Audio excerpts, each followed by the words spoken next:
أو متابعين على مدى الأيام اللي فاتت أولا تصاعد وتيرة الملاحقات الأمنية في عدد كبير من الناس تم القبض عليهم في خلال الأيام اللي فاتت من خلال القوات المسلحة.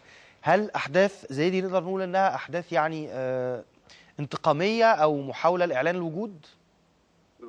بالظبط. هو لو تلاحظ حضرتك يعني كان في تصعيد اليومين اللي فاتوا دولت يتزامن مع بورصة برلين السياحة لضرب السياحة في سيناء، والامر اللي حدث بالسلطات الالمانيه انها تبعت طيارات شارتر وتبعت اتوبيسات تلم سياحها من على البلاج وتطلب منهم مغادره مصر في امبارح على وجه السرعه بعد اجتماع وزير الداخليه الالماني ووزير الدفاع الالماني مع نظرائهم الاسرائيليين وتبادل معلومات عن طريق المخابرات ان في عمليات هتتم تستهدف السياحه في سيناء في الاسبوع ده.